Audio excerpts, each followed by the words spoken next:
Le chef d'entreprise, comme tu dis, il a souvent cette image, c'est le gars qui va se promener, qu'on voit jamais, et puis qui gagne des 100 et des 1000. Alors que sur de la petite PME, des choses comme ça, non, au contraire.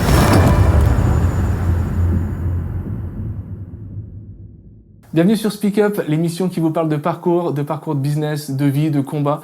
Et aujourd'hui, j'ai la chance d'accueillir Laurent. On va parler un petit peu de turnover, on va parler un petit peu de salariat. C'est une émission business que je vous propose aujourd'hui. Bonjour Laurent. Bonjour. Laurent, une société qui a 3 générations. Ouais. Est-ce que tu étais prédestiné à la reprendre ? Alors pas du tout, parce que moi je viens du monde de la banque. J'ai fait mes études à la banque, j'ai été embauché à la banque, et pour atteindre un niveau un peu plus haut au siège social, j'ai dû reprendre des études parce que mon niveau de diplôme était trop bas. Et la dernière année que j'ai faite à cette école-là, l'école de commerce, je l'ai faite en alternance chez mon père. Et donc au final, voilà, j'y ai trouvé un intérêt, j'y ai trouvé un challenge, et c'est ce qui m'a fait partir dans cette voie. C'est dur d'être le fils du patron quand tu rentres ? Alors, surtout dans la direction, peut-être pas dans les stages. Alors, j'ai pas commencé par la direction, forcément, parce que étant donné que je venais de la banque, forcément, je connaissais pas le métier. Donc j'ai appris, en fait, vraiment en bas, avec les gens qui étaient en fabrication, etc., pour comprendre le métier, me l'apprivoiser un petit peu, et puis monter en compétence au fur et à mesure. Alors après, c'est pas forcément dur d'être patron, suivant l'état d'esprit avec lequel on y va. Je suis pas arrivé en disant c'est moi le meilleur, on va faire comme j'ai dit. Je suis arrivé avec mon petit niveau, en toute humilité, et j'ai appris des forces en présence qui, elles, m'ont fait progresser. Ouais. Mais est-ce que c'est quand même pas dur quand tu as des personnes qui sont là depuis très longtemps, des personnes qui sont dans le métier, qui ont connu peut-être ton père, peut-être même ton grand-père, pour certains en tout cas au début, c'était pas dur là, d'arriver, nouvelle génération, peut-être des nouvelles idées, des nouvelles façons de faire ? Alors, dur, non, parce qu'après, comme je disais tout à l'heure, je suis vraiment arrivé en toute humilité, donc je me suis pas imposé. Et alors, certes, au départ, les premiers regards étaient méfiants, mais après, j'ai su me faire accepter assez facilement. Et puis, je suis quelqu'un de très ouvert, de voilà, ce côté bienveillant, etc., empathique. Je l'ai vraiment. Et donc, du coup, voilà, les gens se sont pas sentis en danger ou agressés. Et c'est ce qui a fait que le final, le courant est bien passé, et que voilà, petit à petit, il y a eu cette cohésion qui a fait qu'on est tous montés en puissance.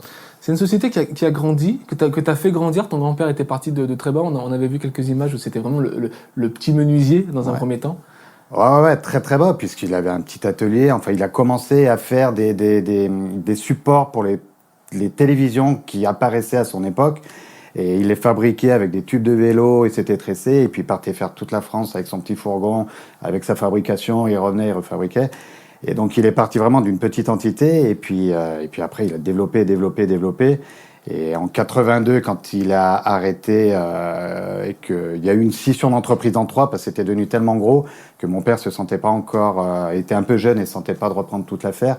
Donc voilà, il y a eu 3 entités différentes, l'agencement, la sous-traitance et la cuisine. Et après, chacune a évolué à son niveau, quoi. Ça fait quoi de reprendre la boîte de grand-père ? Ouais, c'est une fierté, mais ça a été vraiment un choix, ça m'a pas été imposé. Donc c'est une entreprise qui est saine, c'est une entreprise qui a des belles valeurs et des choses comme ça. Donc moi, j'y ai trouvé ma place assez facilement.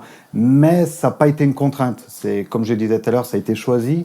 Donc au final, c'est une fierté, ouais. C'est une fierté. Et puis de se dire que voilà, une 3e génération, quelque chose qui reste encore dans la famille, c'est une petite fierté, ouais. Tu penses qu'elle va rester dans la famille, cette boîte, ou est-ce que tu as des enfants peut-être déjà qui commencent à se dire est-ce que peut-être, pourquoi pas, j'envisage ? J'ai 2 enfants et les 2 m'en parlent, et aujourd'hui j'aurais envie de leur dire t'engage pas là-dedans, parce que derrière toutes les galères, le stress, enfin vraiment j'ai vu mon père en tant que gamin, tous les sacrifices qu'il a fait, je me dis mais je repars dans les mêmes galères finalement.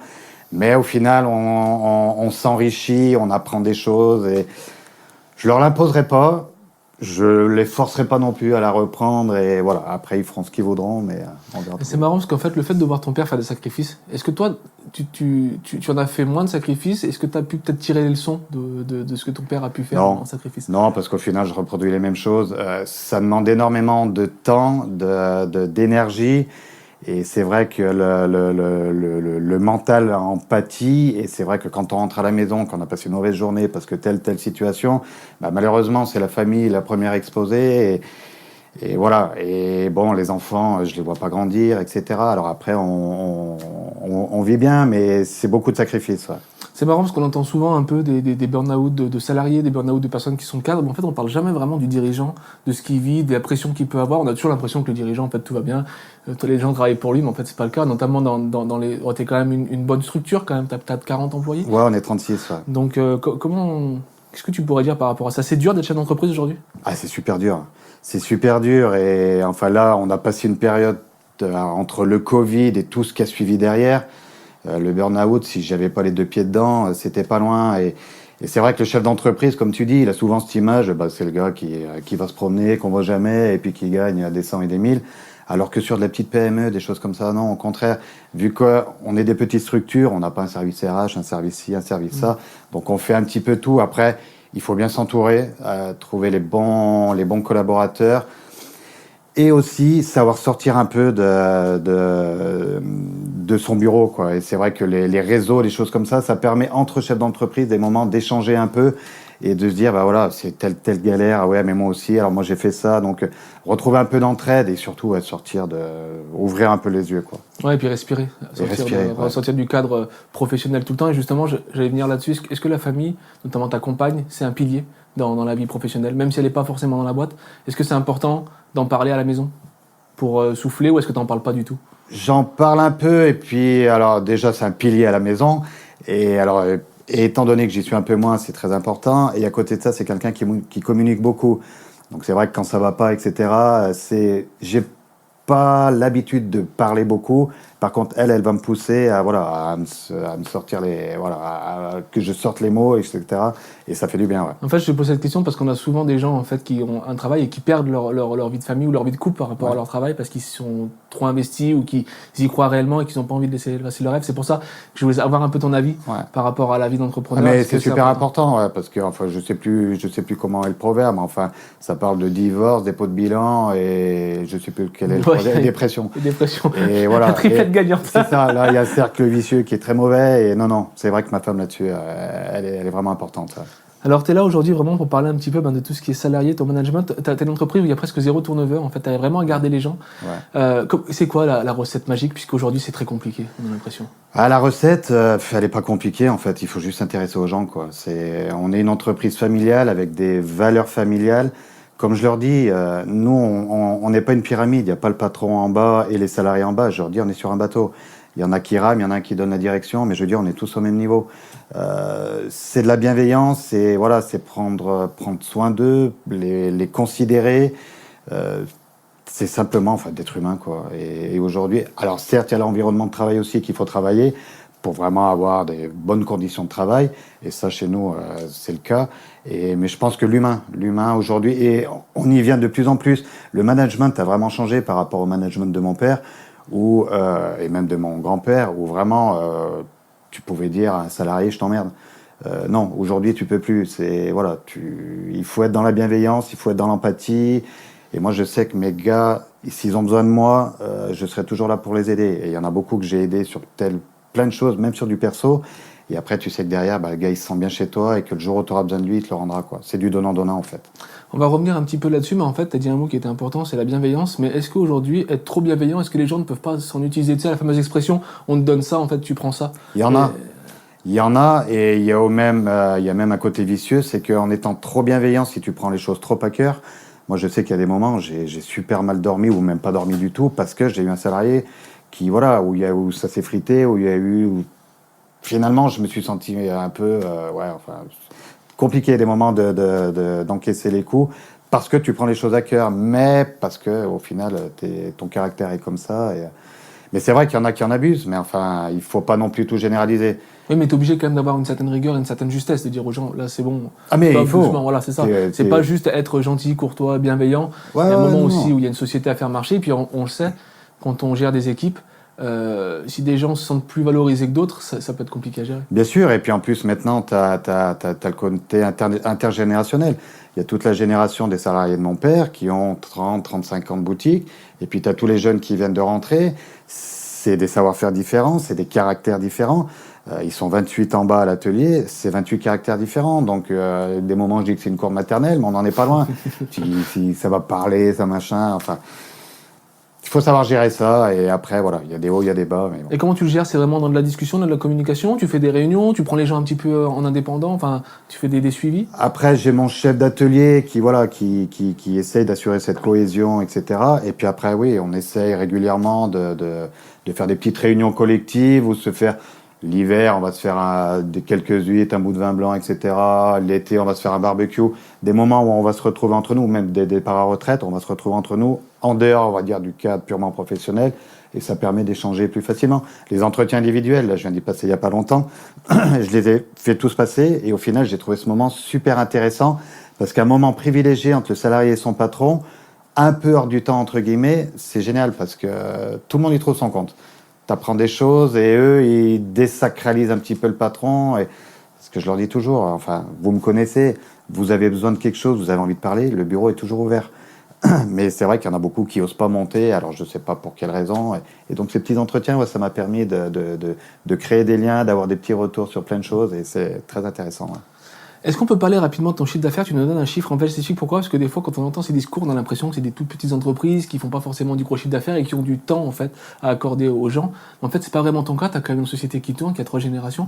Voilà. On peut en parler justement, de montrer que c'est possible dans une société qui fait quand même un joli chiffre d'affaires. Alors après, on n'est pas une énorme boutique. On fait que 3 300 000 euros de chiffre d'affaires. Ça reste un beau chiffre d'affaires. Hein. Mais bon, c'est vrai que sur les 28 à l'atelier, on travaille en 2-8 pour certains, les autres sont en journée. Donc on a quand même un gros volume d'activités. Et justement, c'est là où il faut les occuper après. Mais l'un n'empêche pas l'autre. Et puis tant qu'on a une taille encore humaine comme ça, je veux dire, mes salariés, c'est pas des numéros. Je les connais tous, je connais leur parcours, leurs difficultés, un petit peu leur vie perso.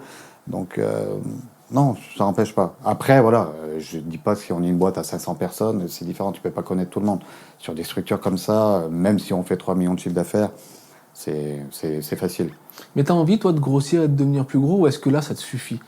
Parce que c'est vrai qu'on a toujours l'impression, quand on est une entreprise, qu'il faut toujours aller plus haut. Alors, je passerai pas les 50. Je passerai pas les 50. Par contre, de grossir en chiffre d'affaires, oui, en recrutant 4-5 personnes de plus, parce qu'aujourd'hui, on n'exploite pas notre outil industriel à 100%. Et je pense qu'on peut facilement monter bien plus haut et générer beaucoup plus de bénéfices et derrière pouvoir faire en profiter mes salariés. La sous-traitance, c'est un métier où on a l'avantage de ne pas avoir de commerciaux, parce que finalement, les commerciaux, c'est nos clients. Donc, c'est eux qui vont répondre aux appels d'offres, etc. Et nous, on est juste là pour fabriquer. Mais à côté de ça, on a très peu de marge. Parce que, voilà, nous, on fabrique et eux, derrière, il faut qu'ils vendent le produit avec leur marge. Et l'idée, c'est de dire, voilà, on va essayer soit de grossir, de faire plus de volume, soit peut-être d'aller chercher quelques affaires en direct sur certains marchés où je sais que je ne croiserai pas mes clients. Et voilà. Le but, voilà, enfin, moi, comme je dis, c'est une espèce d'intelligence, une stratégie, si on peut dire. Ouais, et puis ce qui m'ennuie, tu vois, c'est de pas pouvoir partager la valeur, enfin, le bénéfice qu'on pourrait faire, parce qu'aujourd'hui, on en fait très peu, avec mes salariés. Je pars du principe que, voilà, quand tu fais des heures, que tu te donnes à fond dans ta boîte, ouais, t'es bien content en fin d'année de recevoir une petite prime, parce que tu dis, j'ai bien bossé, voilà, je suis récompensé. Aujourd'hui, on fait pas assez de bénéfices pour ça. Et l'objectif, c'est de développer notre chiffre d'affaires pour augmenter notre marge. Tu penses que la santé du salarié, c'est aussi par rapport à l'état d'esprit du patron? Parce que là, tu parles de reverser des bénéfices, c'est pas tout le monde qui aurait ce discours? Je sais pas. Je sais pas. Après, moi, c'est ma vision de la chose. Comme je te dis, après, tu es dans la bienveillance. Et comme je dis, voilà, ils ont besoin de moi, j'ai besoin d'eux. Donc après, c'est un travail d'équipe au final. Le patron, c'est tout le monde à l'image du patron qui s'enrichit sur la boîte en faisant rien. Non, en fait, non. L'histoire, c'est qu'on travaille tous ensemble, quoi. Donc après, voilà, si tu fournis le même effort, c'est normal que tout le monde soit récompensé, quoi. Le tous ensemble, c'est marrant, il s'exprime chez toi par une porte qui est toujours ouverte. Une fois, tu me l'avais dit. Ouais. Mon bureau, il est toujours ouvert. Ouais. C'est-à-dire qu'au moindre souci, on peut rentrer. Ouais. On a juste à frapper deux coups et tu accordes toujours du temps. Tu arrives toujours à accorder du temps, même si tu es surbooké, même si tu as beaucoup de choses à faire. Ouais, quelqu'un vient frapper, tu prends le temps? Il y a des moments, il faut. Déjà, si la personne fait la démarche de venir dans ton bureau, comme je te le disais tout à l'heure, il y en a, ils vont prendre sur eux. Donc, si le gars, il vient te voir, c'est que vraiment, il y a un souci. Et je pense qu'il y a un moment de ton vie, il peut attendre 10 minutes ou un quart d'heure ou 20 minutes, le temps que ça prendra. L'important, c'est la personne et ce qu'elle a à te dire et que tu sois là pour elle, quoi. Alors, sans citer de nom, est-ce que tu aurais un cas concret, nous expliquer un problème perso, un gros problème que tu as pu résoudre, comme ça, en accueillant la personne, en étant un peu vague, pas forcément des détails, mais... J'ai un salarié qui a eu qui a eu beaucoup de problèmes avant de rentrer chez moi, qui se retrouve avec une dette abyssale à payer. C'est quelqu'un que j'ai toujours accompagné parce que c'est quelqu'un, quand il était au travail, et ben voilà, il faisait le job. Alors après, il avait des addictions à côté, mais ça c'est autre chose. C'est le genre de personne pour qui, par exemple, je lui ai payé une assistante sociale pour qu'elle l'aide à résoudre ses problèmes, parce que c'est quelqu'un qui n'était pas du tout papier, etc. Et voilà, pour essayer de faire en sorte qu'il remonte la pente, parce qu'il y a un moment, quand tu es dans un cercle vicieux, si tu n'as personne qui te tend la main, tu t'enfonces encore plus. Et il y a plein de petits exemples comme ça, où tu vois, où tu as quelqu'un qui va se séparer, qui était en poste, et il va te demander d'aménager un peu ses horaires, parce que avec la garde des enfants, etc. Enfin, je pars du principe que le salarié, de toute façon, il y a un moment, s'il ne sent pas bien, il va partir. Bien sûr. Donc, autant essayer de l'arranger, et puis tu sais que c'est quelqu'un qui sera reconnaissant derrière. Alors, ils ne le sont pas tous, malheureusement, mais la plupart du temps, tu as le retour, quoi. T'as le retour, et un bon retour de bâton. Et un bon retour. Tu parlais de l'équipement un petit peu. Ça, c'est important d'investir dans l'équipement pour ces salariés. Alors toi, tu es dans la menuiserie, dans tout ce qui est bois, donc il y a forcément beaucoup de poussière. C'est quand même des métiers aujourd'hui qui sont un peu plus assistés qu'avant. C'est important pour toi de mettre ça en place pour que les gens se sentent bien, soient pas forcément ultra fatigués, cassés au bout des années? Alors, il y a deux choses. Il y a un côté stratégique, parce qu'aujourd'hui, on est industriel. Si on n'investit pas dans les nouvelles machines, etc., on se fait rattraper. Après, on investit à peu près tous les 2 ans, 2 ans et demi dans une nouvelle machine, soit en renfort, soit en remplacement. Mais c'est des investissements à quasi 500 000 euros à chaque fois. Donc voilà, il faut que ça tourne. Et après, il y a les investissements pour tout ce qui est les aides au levage, les aides, etc., pour que le salarié, justement, comme tu disais, s'abîme pas trop. Parce que là, pareil, on parle de pénibilité, etc. Et puis après, enfin, moi, mon but, c'est pas d'abîmer mes salariés toute leur carrière et de les rendre à la retraite et qu'ils puissent plus rien faire. Non, le travail, c'est pas toute la vie, c'est un temps, et après, derrière, il faut pouvoir en profiter. Et puis bon, enfin, t'as plus plaisir quand même. Et puis, t'as moins d'arrêt de travail, enfin, tout le monde y trouve son compte, encore une fois. Ouais. Au niveau des générations, tu disais que tu avais quand même plusieurs générations, notamment certaines encore qui étaient peut-être un peu sous ton grand-père ou ton père. Il y a vraiment une différence de travail quand les jeunes rentrent par rapport aux anciens. Il y a des valeurs qui ont baissé. Ouais. Ouais. La valeur travail, déjà, tout simplement. La valeur travail, le côté minutieux, le côté implication aujourd'hui. Alors, c'est pas trop le cas chez moi, parce que vraiment, même les jeunes, les derniers qui sont rentrés, il y en a qui sont super investis. C'est pas une généralité. Tu trouves encore des pépites. Ouais.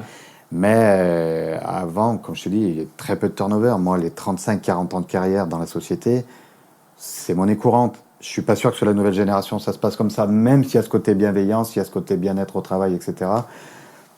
C'est des gens, je pense pas qu'ils resteront parce qu'ils s'ennuient plus vite. Et puis, enfin, voilà. Et puis après, il y a des parcours de vie qui font aussi que tu seras obligé de partir. Mais ouais. Alors par contre, ce que j'aime bien, c'est que sur mes anciens, j'en ai beaucoup qui sont vraiment dans la transmission de savoir avec cette nouvelle génération, surtout avec ceux qui s'intéressent, parce que bon, celui qui n'a pas envie, forcément, tu n'as pas envie de lui apprendre. Ouais. Mais non, il commence à y avoir une belle symbiose, une belle synergie entre les générations, et c'est sympa. Ouais. Ça fait plaisir justement de voir ça, cette symbiose entre générations, parce qu'on sait qu'il y a des années qui nous séparent. Généralement, on n'a pas les mêmes principes, on n'a pas les mêmes valeurs, les mêmes éducations. Les voir travailler ensemble, c'est quand même une fierté pour toi? C'est une fierté, et puis j'ai envie de dire c'est vital, parce qu'aujourd'hui, si mon savoir-faire il part demain, que j'ai plus rien derrière, je veux dire pour la société, ça sera compliqué. Mais après, quand je fais rentrer des personnes dans l'entreprise, alors on va étudier un savoir-faire, mais je vais surtout chercher un savoir-être. Moi, je veux quelqu'un qui colle vraiment aux valeurs de l'entreprise. Donc voilà, ce côté familial, ce côté bienveillance, ce côté travailler en équipe. Moi, quelqu'un qui travaille pour lui, qui travaille tout seul, non, ça m'intéresse pas. Moi, je cherche vraiment à avoir cette cohésion, ce travail d'équipe. Ouais. C'est marrant ce que tu as dit à une époque. On se faisait beaucoup recaler dans la jeunesse par manque d'expérience, pas assez de diplômes, etc. Et aujourd'hui, on se rend compte que juste du savoir-être et de la volonté, ça ouvre les portes. Et ouais, parce que si tu as ça, derrière, tu peux apprendre. Alors, il ne faut pas non plus que tu sois zéro expérience. Oui, il faut quelques bases. Que tu aies quelques bases. Mais après, je veux dire, si tu as envie de travailler, tu progresseras. Après, aujourd'hui, c'est ça, c'est la valeur travail. Quoi. On a des gens compétents qui peuvent t'apprendre. Voilà. Après, c'est à toi de vouloir. Soit tu les écoutes et tu vas progresser, soit tu les écoutes pas. Il y a un moment, tu n'iras pas loin. Quoi. Est-ce que c'est dur de recruter aujourd'hui ? Est-ce que par rapport à une époque, est-ce qu'aujourd'hui, il faut peut-être voir 40, 50 jeunes avant d'en trouver un ? Alors, J'exagère un peu, mais... C'est même encore pire que ça, c'est que, alors ça s'est un petit peu tassé, mais il y a eu un temps, il y a un an et demi, où c'est le patron qui passait l'entretien, quoi. C'est-à-dire que on cherchait tellement du personnel, on en trouvait tellement peu, que les gars arrivaient chez toi et avant même de commencer à se présenter, ils te demandaient à quoi ils avaient le droit, en termes d'avantages, en termes de ci, de ça, et si c'était bien. Et quand je te dis que, en tant que patron, tu subis l'entretien. Enfin, moi, je me souviens, hein, j'ai 45 ans, quand je passais l'entretien, moi, j'étais comme ça, quoi. C'était plus complètement l'inverse. le candidat qui subissait l'entretien par stress, avec tellement l'envie d'arriver, qu'en fait, aujourd'hui, c'est plus l'inverse qui s'est retourné. Ouais. Les candidats arrivent un peu en tant qu'empereur, en disant ça. je veux ci, je veux et ça. En disant j'ai le droit à quoi chez vous? Bah, déjà, tu as le droit de venir travailler, de venir montrer ce que tu sais Bien à faire. l'heure. Voilà, et on verra après. Mais c'est compliqué, c'est compliqué. Et puis on est sur des métiers manuels, donc aujourd'hui, il y a eu tellement un dénigrement de ce travail-là auprès des écoles, etc., qu'on a voulu que faire des bacs plus 5, des machins, qu'il y a un moment, bah ouais, mais le travail manuel, je veux dire, des plombiers, des électriciens, aujourd'hui, tout le monde en cherche. Aujourd'hui, c'est des gens qui gagnent très bien leur vie. Et c'est vrai que c'est compliqué. Et les écoles en forme, alors nous, on prend beaucoup de stagiaires. On a pris 2 apprentis, et là, j'en embauche une début août. On est obligé d'aller les chercher, mais vraiment dans les écoles, parce que sur le marché du travail, c'est compliqué d'en trouver. Ouais. C'est marrant comme il y a eu un changement, parce qu'à l'époque, dans les bacs pro, tout ça, c'était quand même compliqué tout du travail, parce qu'il y avait quand même beaucoup de gens qui étaient dedans, et aujourd'hui, c'est l'inverse, on vient carrément te chercher. Ouais. Et ça, c'est assez fou. Est-ce que tu penses aussi que l'école a eu un rôle à jouer, justement, comme tu disais, en dénigrant un peu les métiers manuels, et peut-être les parents aussi, en disant mais tu finiras machin, tu finiras X, tu finiras Y. Est-ce que dans la mentalité, ça n'a pas joué chez les jeunes, ça? Ah mais carrément. Et puis les gouvernements et tout ce qui a suivi derrière. Et puis après, pareil, dans les écoles, il y a un moment, ils sont déconnectés de la réalité. On t'envoie sur telle formation et on va te dire, tu vas sortir de l'école, tu vas trouver un boulot et tu vas gagner tant. C'est impossible. Non, mais garçon, tu as 20 ans, tu peux pas gagner 2500 € sans expérience, sans rien. Alors certes, le métier, il recherche, mais je veux dire, voilà, commence en bas, et puis si tu es bon, tu vas vite y arriver à tes 2005. Mais derrière, l'école, je pense que ils ont un problème de connexion avec la réalité du terrain. Et toi, tu parles d'évolution, d'arriver à un stade, d'arriver à certains salaires et monter. Tu es dans un collectif comme la CPME 42 où tu as quand même beaucoup de gens aussi autour de toi. Est-ce qu'aujourd'hui, on peut dire qu'à l'époque, c'était impossible, on disait tu n'y arriveras pas, maintenant tu es dans un boulot, tu y restes. Est-ce qu'il y a vraiment une évolution aujourd'hui en entreprise pour les jeunes? Est-ce qu'ils peuvent vraiment monter en grade, évoluer? Bien sûr, parce que chez moi aujourd'hui, mon chef d'atelier avant travaillait sur un centre d'usinage, mon responsable maintenance logistique travaillait sur une plaqueuse de champ, mon responsable BE avant travaillait à l'atelier.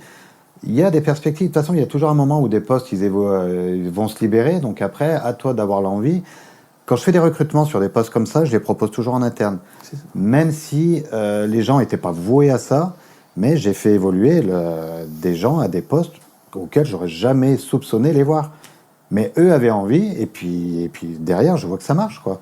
Et avant d'ouvrir sur l'extérieur, c'est bien de proposer à l'intérieur, parce que tu te dis, au contraire, tu leur montres qu'il y a des possibilités d'évolution et qu'ils ne seront peut-être pas toujours sur cette machine-là ou sur telle tâche. Ouais. Tu penses que c'est une des clés justement pour garder les gens, parce que les gens qui travaillent voient les évolutions de chacun et peuvent aussi se projeter? Ouais, oui, c'est primordial. Après, tu as des gens qui ont envie d'évoluer, tu en as qui n'ont pas du tout envie. Et j'ai les 2 cas de figure. Hein. Donc après, voilà. Mais ces gens qui ont envie d'évoluer, il faut leur montrer que tu peux leur proposer autre chose. Sinon, c'est des personnes que tu perdras. Parce qu'il y a un moment, ils vont dire, bon, ce boulot, ok, je le maîtrise, mais il y a un moment, j'ai envie d'aller voir au-dessus. Je ne peux pas chez vous, je vais essayer d'aller voir dans une autre entreprise. Quoi. Ça débauche? Pas trop. Pas trop? Pas trop, mais je pense que tout le monde essaie de ne pas déterrer l'âge de guerre, parce qu'après, ça peut vite être la surenchère. Et le problème, c'est que ça servira à personne. C'est que derrière, ça va être une surenchère au salaire, et finalement, tout le monde y sera perdant, quoi. Ouais, et puis après, les salariés pourront jouer aussi. Ouais. C'est-à-dire, pourront limite aller frapper et dire si tu me donnes plus, je viens chez toi, etc. C'est ça. Donc c'est vrai que ça pourrait être malsain à la fin. On est sur des milieux où on se connaît tous, les entreprises, donc en général, quand nos gars y partent, on sait où c'est, et bon, ça peut être mal vécu s'il a été débauché. Ouais. La jeune génération, mis à part les quelques pépites qu'on peut voir, ou encore les gens qui ont été éduqués à la valeur travail, elle inquiète réellement pour l'avenir des entreprises en général? Là, on parle plus global, avec l'exemple peut-être des gens que tu croises à la CPME 42 ou dans des groupes d'affaires. Ça inquiète quand même, les jeunes? Ça inquiète, mais après, faut pas non plus voir tout noir, parce qu'après, comme tu disais, il y a des pépites, il y a des très mauvais, mais aussi au milieu, il y a des gens qui, faut peut-être pousser ou leur amener Je sais pas, un petit truc qui leur dit, bah ouais, là j'y vais. Mais c'est un peu inquiétant. Ouais. C'est inquiétant. Alors après, la société évolue aussi. Hein, je veux dire, avant, le bien-être, on n'en parlait pas. Avant, c'est tu cabosses des heures, tu travailles, la vie perso, elle était complètement mise de côté. Aujourd'hui, je trouve qu'il y en a trop du côté loisir, mais après, il faut arriver à équilibrer un peu. Toi, chez moi, par exemple, les gars qui travaillent en journée, ils finissent à 15h30. 15h30, derrière, ça te laisse du temps, tu Tes vois, pour plein de choses. récupérer tes gosses si t'as des jeunes. Faire du sport, récupérer les enfants à l'école. Donc, ça te laisse quand même ça empiète pas trop sur la vie personnelle. Aujourd'hui, ton turnover est quand même assez fou. On frôle le zéro, même on y est presque. Est-ce que tu penses que demain, tu arriveras à le garder, ça, ou est-ce que tu sais que c'est un peu peine perdue? Je fais tout pour. Je crée l'environnement pour. Après, les gens, tu les maîtrises pas. Donc, mais voilà. Moi, je veux que les gens, quand ils viennent travailler, ils viennent pas avec la boule au ventre. Qu'ils se disent, bah voilà, j'ai un bon outil de travail, il y a un bon environnement, voilà, même si on n'est jamais tous en cohésion à 100%, il y a toujours des petites affinités un peu plus prononcées que d'autres. Mais non, le tout, c'est qu'ils se sentent bien dans leur boulot, quoi. Et si tu te sens bien dans ton boulot, tu fais du bon boulot et tu restes, quoi. Aujourd'hui, l'IA arrive très fort. Elle arrive fort sur les gros groupes, elle arrive fort sur les petites entreprises, même les indépendants. Ça peut changer la donne, ça, dans l'avenir de l'IA. Est-ce qu'elle peut rentrer fort dans une entreprise? Est-ce qu'elle peut prendre la place de certaines personnes? Je suis largué là-dessus. Sur l'IA, j'ai vraiment un train de retard et j'arrive pas à voir comment l'intégrer dans mon entreprise. Alors, niveau bureau, ça, forcément, ça sera facile parce que là, c'est que de la remontée d'infos. Ouais, on parle plus sur l'atelier. Peut-être que là, on voit arriver des robots qui vont commencer à intégrer des IA. Donc, forcément, pour certains, on pense aux travailleurs de demain. Ouais. Alors, ça concerne peut-être pas les TPE, PME qui ont encore de l'humain. Mais est-ce que dans tous les cas, de toute façon, elle va arriver, ce tir dans mais elle va y arriver. Et puis, il faudra pas la louper parce que ceux qui n'auront pas pris le train en marche, ils vont se retrouver largués. Et ça va tellement vite que c'est quelque chose qu'on pourra peut-être pas rattraper. Après, tu disais qu'elle va remplacer l'humain. Alors, peut-être, mais elle va créer d'autres postes. C'est-à-dire que le robot, il y aura peut-être besoin de quelqu'un pour le paramétrer, pour le régler, pour l'entretenir, etc. Donc, mais est-ce qu'elle va pas créer des postes un peu inégaux? Comme tu disais, quelqu'un qui a un peu de base, qui a la volonté, aujourd'hui, il peut rentrer, il peut peut-être monter. Aujourd'hui, si t'as pas le minimum, on va revenir en fait à avant. Les diplômes, les compétences et l'expérience, quoi. Pour régler cette IA. Est-ce que tu penses que ça va pas créer un petit peu une fracture sociale entre... Après, je pense que sur des boulots manuels comme sur les nôtres, et avec, on n'est pas sur des fabrications linéaires, donc je pense qu'aujourd'hui, le robot, même moi, j'ai essayé de robotiser certaines opérations et c'est compliqué. Donc l'IA, là-dessus, elle me fait pas trop peur. Après, je le vois plus sur des process, tu vois, sur des entretiens, sur les centres d'usinage, etc., en disant, bah voilà, t'as tel défaut qui vient de s'afficher, tu vas dans le process, et puis il faut que tu fasses ci, il faut que tu fasses ça, etc. Avoir une base de données qui s'alimente d'elle-même. Et l'IA, pour moi, elle commencera chez moi par ça. Ouais. Mais pas pour des robots qui sont intelligents. Ça sera un sacré investissement aussi. Ouais, l'investissement humain est aussi important. Je pense que ça se rentabilise assez vite si c'est au point. Hein. Puis bon, c'est vrai qu'il y a des choses qui vont arriver, comme les robots ne dorment pas forcément, donc ça peut être des productions plus folles, mais il y aura quand même beaucoup de choses qu'il faudra régler. Jamais, voilà. Et puis ils se mettent pas en arrêt. Mais du coup, ça enlève peut-être un peu de piment, un peu de charme à l'entreprise. Tu perds ce côté humain, quoi. Non, après le but, voilà, moi ce côté humain, j'empathie des fois, mais enfin, je l'aime quand même, et puis c'est dans ma vision, dans ma personnalité. Ouais. Est-ce que tu penses qu'il faudrait peut-être aussi être un peu plus étroitement lié avec les écoles, notamment qui forment les métiers manuels, ou est-ce que c'est déjà le cas pour justement valoriser le métier? Parce que c'est sûr qu'au gouvernement, nous parle de réindustrialiser, etc. Ça reste que des mots. Ouais. Au moment, il faut aussi mettre les choses en place. Est-ce que les entreprises ont vraiment un rôle à jouer avec le système scolaire sur les futurs employés de demain et surtout les futurs manuels de demain? Bien sûr, c'est primordial. Et puis de toute façon, enfin, ils leur imposent tellement de stages que ces jeunes, ils sont obligés d'aller dans les entreprises. Après, il faut que les entreprises, elles jouent le jeu de les accueillir. Moi, j'aime bien les faire venir parce que ça montre le monde de l'industrie, qui a une très mauvaise image. Tu vois, Germinal, enfin, le temps où tout est noir, tout est sale, tout est... Non, en fait, aujourd'hui, les industries, tu as des machines qui sont super évoluées, tu as des environnements... Tout à l'heure, tu parlais de poussière. On a un système d'aspiration qui renouvelle 2 fois l'air de l'atelier par heure. Après, c'est des obligations aussi, hein, mais je veux dire, voilà, on est dans un environnement où tu pourrais presque manger par terre, quoi. Donc c'est propre, c'est bien organisé, etc. Et ces jeunes-là, si tu leur fais pas découvrir des entreprises comme ça, ils vont se dire non, le gros industriel, moi je veux pas, ou alors ça va être tout à la chaîne, ça va être... Ils ont besoin de découvrir. Et après, ouais, moi j'en prends régulièrement. Ouais. Et donc c'est important parce qu'en plus, tu expliquais tout à l'heure, tu peux prendre des stagiaires, des gens en alternance qui restent après. Ouais. Parce que c'est vrai qu'on a tendance à penser, alors certains métiers un peu comme des choses comme ça, on sait qu'ils viennent et ils repartent.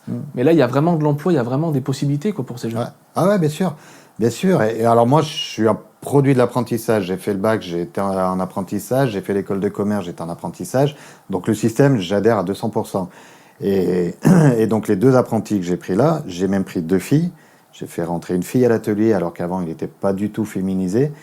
Et une autre fille au bureau d'études. Et c'est celle du bureau d'études qui finit ses études qu'on va embaucher. Mais bien sûr. Et puis après, si tu tombes sur la bonne personne, ouais.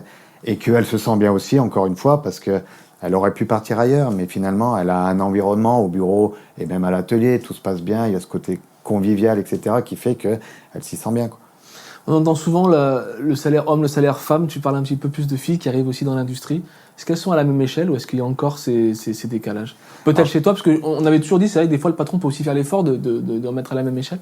Moi, ça c'est un truc que j'ai jamais compris, honnêtement, ces différences de salaire, parce que tu sois une femme ou que tu sois un homme, enfin, je veux dire, la même chose. Le boulot est le même. Donc, à quel moment tu peux te permettre de dire, bah non, tu vas être payé 20% de moins parce que tu es une femme? Non, moi ça. Après, chez moi, je peux pas le comparer parce que les femmes que j'ai aujourd'hui sont surtout au bureau. Ouais. Et celle que j'ai à l'atelier, ben, elle est apprentie. Et donc, voilà, elle est. Mais non, moi, ça, c'est un truc, ça sera aligné, quoi. Et puis, Parce qu'en fait, ce que je pense que les gens n'arrivent pas à comprendre, c'est quand tu fais tes salaires, on a l'impression en fait que tu as une grille où c'est marqué masculin, féminin et que tu as un chiffre, dessus. Ça se passe pas comme ça. bah non. C'est toi qui décides en fait du montant. Moi, c'est un taux horaire par rapport à des compétences et une tâche. Et que tu sois homme ou femme, je vois pas pourquoi ça changerait. Et puis surtout que les femmes, enfin, je vais parler du côté manuel, sont beaucoup plus minutieuses, sont voilà. Aujourd'hui, on va dire oui, mais elles n'arrivent pas à porter lourde. Mais aujourd'hui, on ne leur demande même plus de porter puisque on a tout un tas de transpalettes électriques, etc., qui montent tout seuls. Enfin, je veux dire le côté physique pur et dur. Et puis des femmes qui viennent dans les ateliers. Déjà, c'est des femmes qui ont du caractère, et puis voilà, c'est entre guillemets, c'est pas de la précieuse, quoi. Donc, tu vois, elle sait que voilà, ça va être un boulot manuel et qu'il va falloir y aller, quoi. Tout en restant féminine pour certaines. Ah, mais non, mais exactement. J'ai pas dit que c'était des camionneuses. Voilà. Non, mais c'est pour ça. On peut avoir l'amalgame de dire oui, mais quand elles travaillent dans l'industrie, est-ce que tu penses que l'industrie va s'ouvrir de plus en plus aux femmes? Parce qu'on voit de plus en plus de femmes se former dans les industries, dans ces métiers-là, parce qu'il y a d'autres secteurs qui sont bouchés, puis je pense que certaines n'ont pas envie de ressembler aux personnes qu'on peut voir dans des bureaux ou autres. Tu penses qu'il y a vraiment un avenir aussi pour les femmes dans l'industrie? Bien sûr, parce qu'en plus, il y a pénurie de personnel. Donc, moi, ce qui m'a fait féminiser mon atelier, c'est que je suis passé à côté de 2 candidatures, mais super bien, et que j'ai pas pu intégrer parce que j'avais pas un vestiaire qui leur était dédié. Parce que maintenant, il faut que tu aies un vestiaire dédié, des toilettes et une douche. C'est ça que tu appelles féminiser l'entreprise? C'est-à-dire avoir... Alors, féminiser, non, j'ai préparé le terreau pour pouvoir féminiser. Parce que si j'avais pas ça, je pouvais pas les accueillir. Et du coup, on avait une salle d'archives qui maintenant tout est dématérialisé, donc on l'a évacuée et je leur ai fait un vestiaire dédié. Donc la petite apprentie de l'atelier, elle a son vestiaire dédié. Et maintenant, je sais que demain, si j'ai une candidature féminine, je pourrais l'accueillir si elle est bonne. Donc ça ouvre des portes et ça, c'est important. Bien sûr. On va parler un petit peu de toi en tant que chef d'entreprise et surtout de tes confrères, de tes pairs en fait, qui sont avec toi et que tu peux rencontrer dans des groupes d'affaires ou la CPME, etc. Comment on voit l'avenir en France, dans le business, dans l'industrie, etc. Est-ce qu'on arrive à se projeter ou est-ce qu'on est vraiment quand même dans le flou et on avance à tâtons? Ouais, on n'arrive carrément pas à se projeter. Alors, on a tellement peu de visibilité, des gouvernements qui pensent qu'à eux et qui au final sont pas là pour t'aider et qui t'amènent surtout pas de visibilité. Enfin, je veux dire, regarde quand tu dissous l'Assemblée et que derrière ça végète pendant 6 mois, mais ton entreprise, tu peux pas la laisser végéter. Enfin, il y a un moment, tout le monde était les 2 pieds sur le frein et plus personne avançait. Oui, mais enfin, moi, il faut que je bosse et les projets, ils y sont toujours. Donc, mais c'est compliqué. Et puis après, il y a l'environnement international qui fait que aussi, il y a rien de rose. Et ouais, je suis pas pessimiste, mais je suis pas très optimiste non plus, quoi. Est-ce qu'on vit dans la peur quand on est chef d'entreprise tout le temps? Est-ce qu'on se dit, ça coince? Ou est-ce qu'on a des moments un peu de souffle, mais est-ce qu'on est quand même plus souvent dans la peur, dans le stress? Dans le stress, oui. La peur, non. Si tu as peur et que tu es chef d'entreprise, non. Non, mais je peux penser à l'avenir, la peur de ne pas pouvoir payer les gens, la peur que la trésorerie s'éclate trop vite. Il y a un moment, on fait tout ce qu'on peut pour que les choses se passent bien, mais il y a un moment, si ça doit mal se passer, ça fait partie aussi de la vie de chef d'entreprise, hein. Il y en a qui réussissent, il y en a pour lesquels il y a eu des difficultés, la boîte elle coule. Après, ce qui tue pas rend plus fort, donc après, il faut savoir rebondir sur ces échecs, et c'est là où on voit les bons chefs d'entreprise. C'est ouais, ok, il y a un moment, je me suis éclaté dans le mur, mais derrière, j'ai su rebondir. Et voilà, alors moi c'est tout ce que je souhaite pas, mais Oui, non, bien sûr, mais c'est vrai qu'on entend beaucoup de gens dire en fait qu'ils ont craché 3-4 boîtes avant d'arriver à faire celle qui a fait les... ouais, après ça dépend comment ça a été craché, quoi. Oui, Parce voilà, que, bien sûr. C'est des problèmes de gestion, ça va être compliqué. voilà, ouais, parce que j'en ai connu des comme ça, et ouais, c'est ces gens-là dont tu les admires pas. Par contre, oui, le gars qui malheureusement était sur un secteur et qui s'est effondré, lui il a suivi derrière. Oui, après si derrière il rebondit, qu'il refait quelque chose, oui, c'est quelqu'un que j'irai voir avec grand plaisir, hein. Tu penses que c'est un état d'esprit, chef salarié, chef d'entreprise, tu penses que c'est deux caractères totalement différents? Ouais, ouais, parce que tu vois, on va entre guillemets se plaindre du stress, de tous ces trucs-là, mais en fait, on aime ça. Tu vois, là, avec la CPME, là, je fais partie de l'académie des PME, donc où on se retrouve à 8 entreprises et avec l'objectif de développer le chiffre d'affaires, etc. Et il y en a 2 ou 3 qui ont dit, mais voilà, moi, j'avais l'objectif de m'arrêter à 50 ans. De dire, allez, à 50 ans, je vends tout et après, j'arrête. Je lui dis, mais les gars, mais à 50 ans, mais vous arrêterez jamais rien. Je veux dire, tu vas vendre ta boutique, ok, tu vas amasser de l'argent, etc. Très bien, mérité. Mais je veux dire, au bout d'un moment, 1 mois, 2 mois, sans rien faire, quand tu as l'habitude de te lever avec du stress, de prendre des décisions tous les jours, de créer un collectif, de faire vivre des familles, etc., tu peux pas t'arrêter du jour au lendemain et devenir rentier. Il y a un moment, enfin, moi, je sais que personnellement, j'y arriverai pas. Comme je disais à ma femme, des moments, je lui disais, ouais, j'en ai marre, ça me saoule, on vend tout, on va élever des chèvres dans le Larzac. Je lui dis, mais je me connais. Je vais partir avec 3 chèvres, après je vais en prendre 10, après je vais en prendre 20, après je vais faire du fromage, après je vais faire une petite entreprise pour aller vendre mon fromage. Je lui dis, après, quand tu aimes entreprendre, pour moi, c'est à vie, quoi. On peut considérer ça comme de la cam, comme de la drogue. Ah ouais, carrément. Carrément. Et ce stress, au final, il te fait sentir vivant, quoi. Alors, des moments, c'est dur, mais enfin, t'existes. T'existes et t'es là pour la bonne cause, entre guillemets, parce que voilà, tu fais avancer des gens derrière toi aussi, donc... On était, ou on est encore, c'est la question que je vais te poser, un pays de qualité avec un Made in France qui était très puissant, notamment surtout en industrie, le secteur du bois, etc. On l'a encore, ou est-ce qu'on est à la rue là-dessus maintenant? Ouais, on l'a. Par contre, on n'est pas aidé avec toutes nos charges parce que il y a des pays comme tous les pays de l'Est, la Roumanie, la Pologne, qui ont des entreprises toutes neuves, qui ont pas forcément le savoir-faire, mais qui ont une main-d'œuvre qui te coûte 2 à 3 fois moins cher. Et nous, on n'arrive plus à se positionner par rapport à des gens-là, même si notre produit est plus qualitatif. Et par contre, en France, on a ce savoir-faire, et particulièrement en Rhône-Alpes, où vraiment on a vraiment un savoir-faire industriel, et que ce soit bois, que ce soit métal, que ce soit toutes ces industries-là, où vraiment on est vraiment au-dessus par rapport au niveau national. Et comment on le garde, ce savoir-faire? On le garde parce qu'on arrive à transmettre, parce qu'on arrive à avoir des gens qui sont dans la pédagogie, on arrive à avoir des gens qui sont bons dans leur métier et qui sont dans la transmission. Comment on arrive à le garder, ce Made in France? Comment toi, en tout cas, tu vois ça, cette définition? Eh ben, il faut déjà que les écoles forment des jeunes, et puis derrière, oui, il faut que les anciens qui, eux, ont ce savoir, sachent le transmettre. Et c'est pas donné à tout le monde. Et moi, je suis super fier parce que j'ai 2-3 personnes dans l'atelier qui sont dans cette transmission et qui y arrivent très bien et qui ont plaisir à le faire. Parce que tu peux être très bon dans ton métier, par contre, être très mauvais pédagogue. Et voilà. Alors, je sais pas si c'est ce côté familial, ce côté équipe qui fait que la transmission entre les anciens et les jeunes se passe super bien. Mais en tout cas, ouais, c'est une fierté. Et puis après, ça reste stratégique aussi, parce que demain, j'aurais besoin que les jeunes soient pas autant compétents que les autres, mais qu'ils aient déjà les bonnes bases pour évoluer dans le bon sens. C'est marrant parce qu'en fait, quand tu dis ça, on a vraiment l'impression qu'on est dans un système où on cherche à rendre l'humain unique, personnel, un peu individualiste. Et en fait, la clé de la réussite, en tout cas pour toi, c'est le collectif. Ah ouais, carrément. Ah ouais, bien sûr. Et puis, il n'y a pas photo là-dessus, hein. Perso, au bout d'un moment, tu t'ennuies. Alors que quand tu travailles en équipe, ouais. Et puis, tu partages des choses, des bons, des mauvais moments, etc. Donc, non, le groupe, pour moi, il est super important, ouais. Pour moi, l'individualité. Les gens, comme je te disais tout à l'heure, mon recrutement, il passe sur savoir-être là. C'est que l'individualité, j'en veux pas. Non, tu veux bosser tout seul, tu vas te mettre à ton compte, et puis et voilà. Mais non. tes questions, elles ont changé dans le recrutement? Tu sais, avant, on avait un peu une liste de questions un peu stéréotypées où tu savais qu'on allait te poser ça. Comment tu te vois dans l'avenir dans 5 ans, etc., etc. Est-ce que ça a changé, ça, maintenant? Alors, Est-ce que peut-être le recrutement a totalement changé dans sa façon d'être? Alors moi, le recrutement, moi, j'ai pas du tout une fibre RH ou quoi que ce soit. Donc, quand je fais un recrutement, j'y vais vraiment au feeling. Je sais qu'avant, tu vois, tu passais un entretien, bah, c'était au candidat de se présenter, de se mettre en avant, etc. Moi, les gars, je leur propose direct le boulot en leur disant, bah voilà, t'es ici, on est comme ça, le boulot, ça va être ça, etc. Et après, bah, j'ai vu que t'avais fait ci, t'avais fait ça, etc. Je leur fais toujours faire un tour de l'atelier pour qu'ils voient l'environnement, qu'ils voient un peu les postes, bah, le poste où il sera amené peut-être à travailler. Donc vraiment de le plonger dans le bain pour qu'il sache où il est.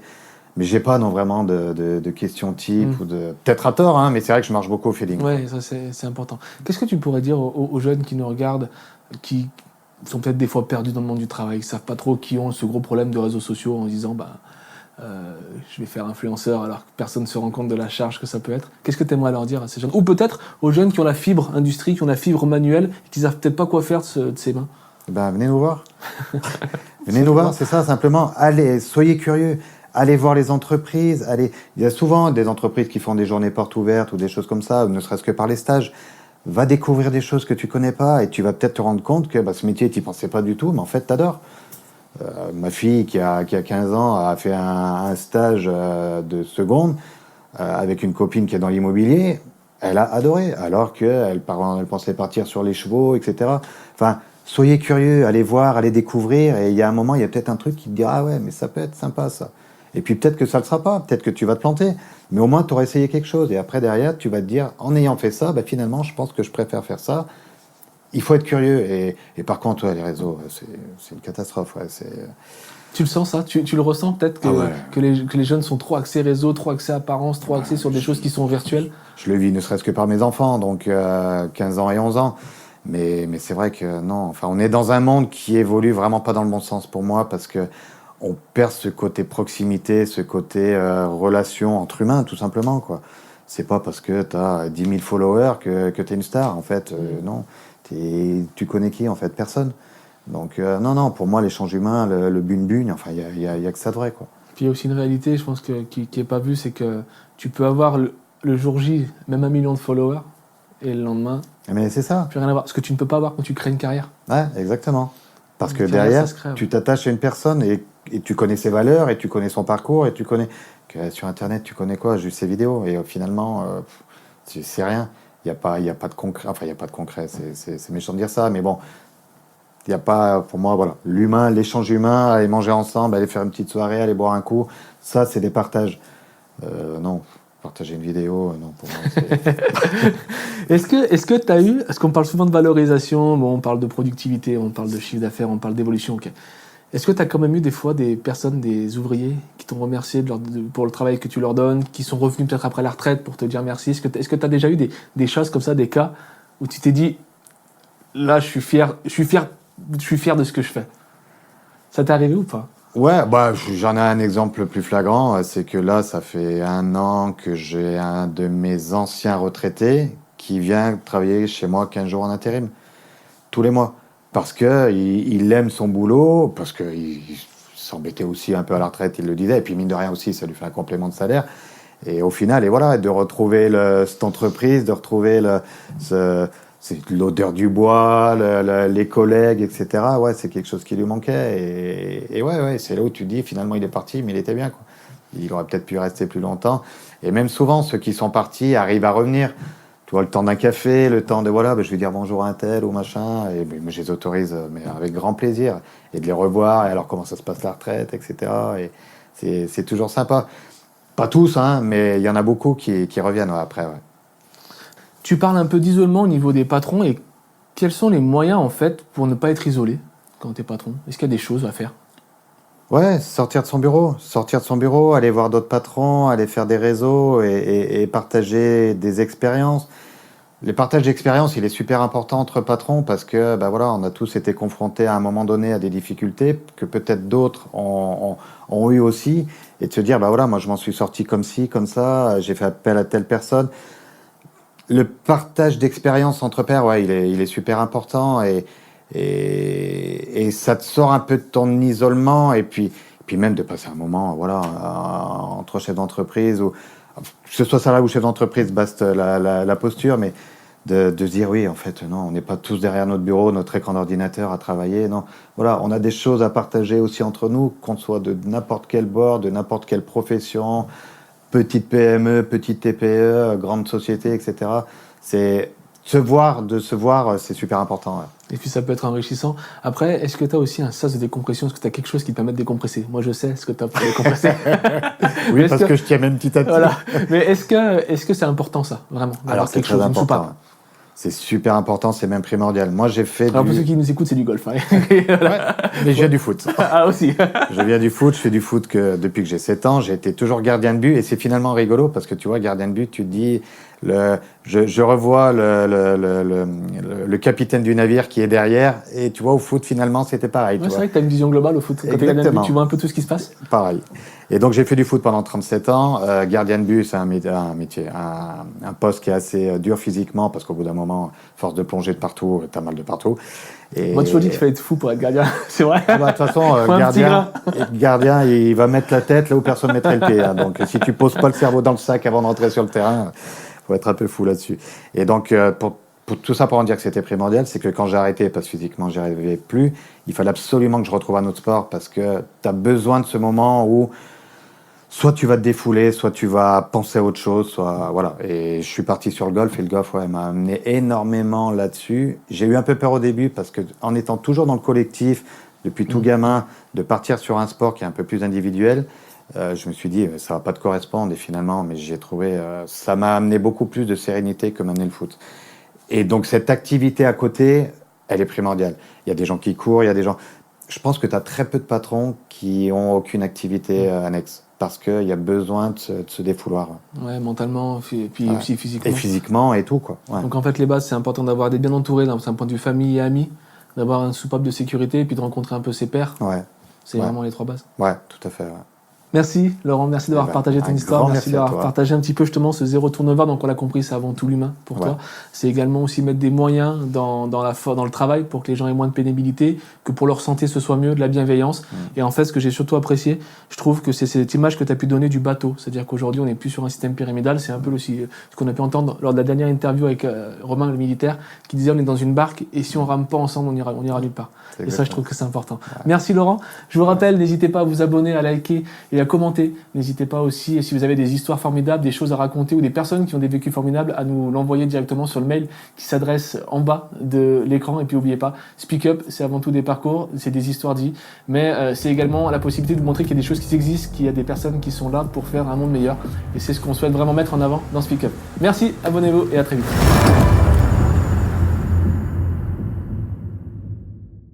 Découvrez Speak Up, la nouvelle émission podcast 100% locale qui retrace des combats, des parcours de vie, des histoires atypiques ou encore des carrières.